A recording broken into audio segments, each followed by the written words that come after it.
Mga kantres, saan mang dako kayo naroroon sa buong mundo ay binabati ko po kayo ng isang maligayang Pasko para sa taong 2023. At dalangin po natin na naway sumapit sa inyo ang Kapaskuhan ng may kapayapaan sa inyong mga puso at isipan. Ayan, ay maligayang ang aking apo at siya nakadalaw sa kanyang lolo.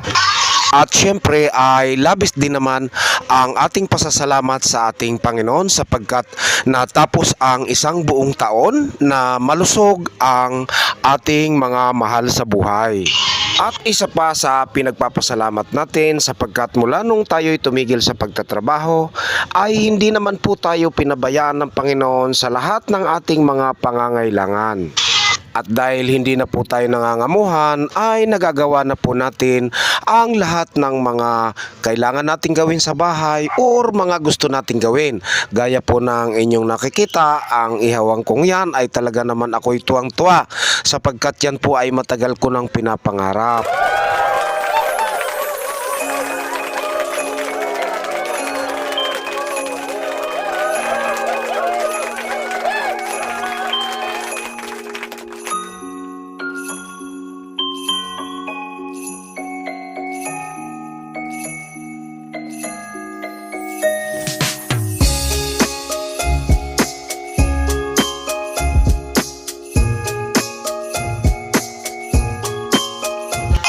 At eto na nga mga ka-Andres ay sa wakas sa loob ng 2 oras ay hinango na rin po natin ang ating inihaw na isang pork belly at isang pirasong manok na atin pong pagsasaluhan sa Noche Buena.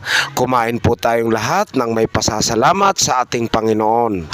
At alam po ba ninyo mga ka-Andres, dito sa amin ay mayroon kaming tradisyon na medyo matagal-tagal na bawat Pasko at Bagong Taon, ang mga magkakapitbahay ay nagtitipon-tipon sa isang lugar. Gaya po ng inyong nakikita, yan po ay mga regalong inihanda ng aming butihing kapitbahay na sina Ate Liklik at Kuya Sani.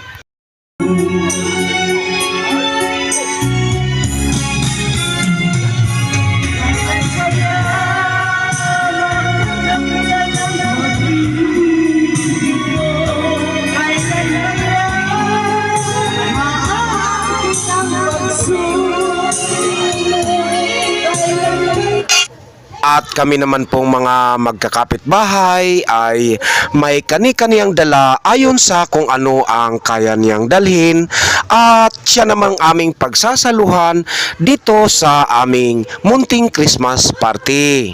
Namin namang ginanap dito sa harap ng bahay ni Paring Lionel at Maring Elbe.